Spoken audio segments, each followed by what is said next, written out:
ಪ್ರಕಟಣಾ ಗ್ರಂಥದಿಂದ ವಾಚನ. ಅಧ್ಯಾಯ 21 ವಚನಗಳು 9-14. ದೇವದೂತರುಗಳಲ್ಲಿ ಒಬ್ಬನು ಬಂದು ನನ್ನೊಡನೆ ಮಾತನಾಡಿ ಇಂತೆಂದನು, ಇಲ್ಲಿಗೆ ಬಾ, ಯಜ್ಞದ ಕುರಿಮರಿಗೆ ಸತಿಯಾಗಲಿರುವ ಮಧುವಣಗಿತ್ತಿಯನ್ನು ನಿನಗೆ ತೋರಿಸುತ್ತೇನೆ ಎಂದನು. ಆಗ ನಾನು ಪವಿತ್ರಾತ್ಮ ವಶನಾದೆ. ಆ ದೇವದೂತನು ನನ್ನನ್ನು ಎತ್ತರವಾದ ಬೆಟ್ಟದ ಮೇಲೆ ಕೊಂಡೊಯ್ದನು. ಅಲ್ಲಿ ನನಗೆ ಪವಿತ್ರ ನಗರವಾದ ಜೆರುಸಲೇಮನ್ನು ತೋರಿಸಿದನು. ಅದು ಸ್ವರ್ಗದಲ್ಲಿರುವ ದೇವರ ಬಳಿಯಿಂದ ಕೆಳಗಿಳಿದು ಬರುತ್ತಿತ್ತು.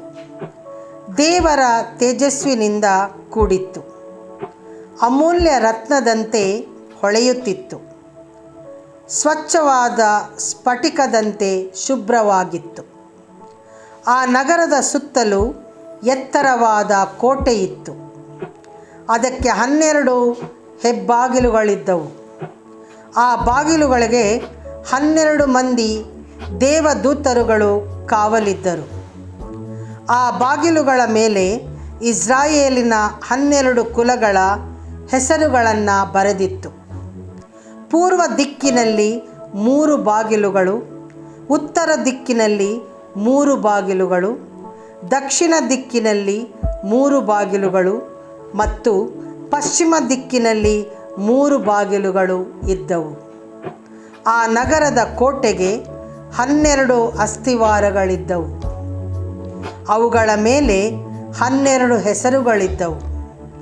ಯಜ್ಞದ ಕುರಿಮರಿಯ 12 ಪ್ರೇಷಿತರ ಹೆಸರುಗಳು ಅವು. ಪ್ರಭುವಿನ ವಾಕ್ಯವಿದು. ದೇವರಿಗೆ ಕೃತಜ್ಞತೆ ಸಲ್ಲಲಿ. ಕೀರ್ತನೆ ಶ್ಲೋಕ. ಪ್ರಭು, ಭಕ್ತ ಸಮೂಹವು ಪ್ರಸಿದ್ಧಪಡಿಸುವುದು ನಿನ್ನ ರಾಜ್ಯದ ಮಹತ್ವವನ್ನು. ಪ್ರಭು, ನಿನ್ನನ್ನು ಸ್ತುತಿಪುದು ಸೃಷ್ಟಿ ಎಲ್ಲವೂ, ಕೊಂಡಾಡುವುದು ನಿನ್ನನ್ನು ಭಕ್ತ ಸಮೂಹವು.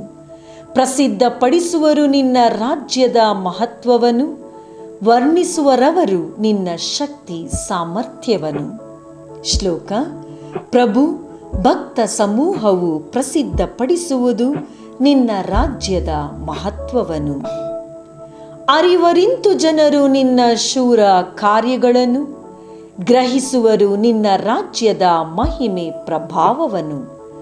ಶಾಶ್ವತವಾದುದು ನಿನ್ನ ರಾಜ್ಯವು, ಶಾಶ್ವತವಾದುದು ನಿನ್ನ ರಾಜ್ಯವು, ಇರುವುದೆಂದೆಂದಿಗೂ ನಿನ್ನ ಆಳ್ವಿಕೆಯು. ಶ್ಲೋಕ. ಪ್ರಭು, ಭಕ್ತ ಸಮೂಹವು ಪ್ರಸಿದ್ಧಪಡಿಸುವುದು ನಿನ್ನ ರಾಜ್ಯದ ಮಹತ್ವವನ್ನು. ನುಡಿಯಲಿ ಪ್ರಭು ಸದಾ ಪ್ರಾಮಾಣಿಕನು, ನಡೆಯಲಿ ಆತನು ಸದಾ ಪ್ರೀತಿಮಯನು. ಹತ್ತಿರ ಇಹನು ಪ್ರಭು ಕರೆಯುವವರೆಲ್ಲರಿಗೆ, ಯಥಾರ್ಥವಾಗಿ ಆತನನ್ನು ಅರಸುವವರಿಗೆ. ಶ್ಲೋಕ. ಪ್ರಭು, ಭಕ್ತ ಸಮೂಹವು ಪ್ರಸಿದ್ಧಪಡಿಸುವುದು ನಿನ್ನ ರಾಜ್ಯದ ಮಹತ್ವವನ್ನು. ಘೋಷಣೆ.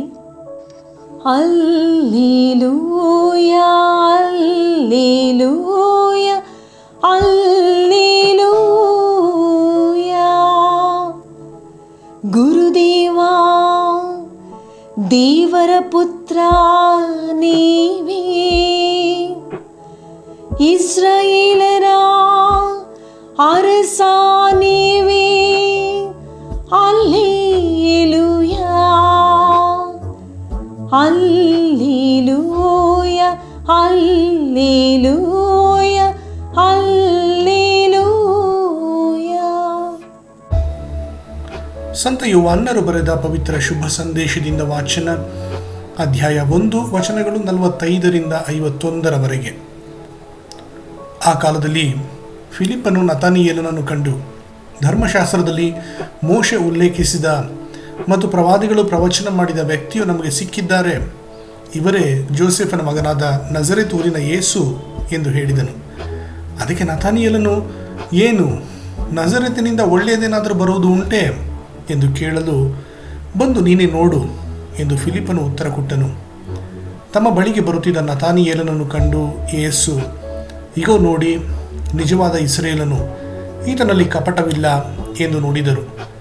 ನತಾನಿಯೇಲನು, ನನ್ನ ಪರಿಚಯ ನಿಮಗೆ ಹೇಗಾಯಿತು ಎಂದು ಕೇಳಲು ಯೇಸು, ಫಿಲಿಪ್ಪನು ನಿನ್ನನ್ನು ಕರೆಯುವ ಮೊದಲೇ ನೀನು ಅಂಜೂರದ ಮರದಡಿ ಇದ್ದಾಗ ನಾನು ನಿನ್ನನ್ನು ಕಂಡೆ ಎಂದು ಉತ್ತರ ಕೊಟ್ಟರು. ಅದಕ್ಕೆ ನತಾನಿಯೇಲನು, ಗುರುದೇವ, ದೇವರ ಪುತ್ರ ನೀವೇ, ಇಸ್ರೇಲರ ಅರಸ ನೀವೇ ಎಂದನು. ಆಗ ಯೇಸು, ಅಂಜೂರದ ಮರದಡಿಯಲ್ಲಿ ನಿನ್ನನ್ನು ಕಂಡೆ ಎಂದು ನಾನು ಹೇಳಿದ ಮಾತ್ರಕ್ಕೆ ಇಷ್ಟೊಂದು ವಿಶ್ವಾಸವೇ? ಇದಕ್ಕೂ ಮಿಗಿಲಾದವುಗಳನ್ನು ನೀನು ಕಾಣುವೆ ಎಂದು ನುಡಿದರು. ತಮ್ಮ ಮಾತನ್ನು ಮುಂದುವರಿಸುತ್ತಾ, ನಾನು ನಿಮಗೆ ಸತ್ಯವಾಗಿ ಹೇಳುತ್ತೇನೆ, ಸ್ವರ್ಗವು ತೆರೆದಿರುವುದನ್ನು, ನರಪುತ್ರನ ಮುಖಾಂತರ ದೇವದೂತರು ಏರುವುದನ್ನು ಇಳಿಯುವುದನ್ನು ನೀವು ಕಾಣುವಿರಿ ಎಂದು ಹೇಳಿದರು. ಪ್ರಭುವಿನ ಶುಭ ಸಂದೇಶ. ಕ್ರಿಸ್ತರೇ ನಿಮಗೆ ಸ್ತುತಿ ಸಲ್ಲಲಿ.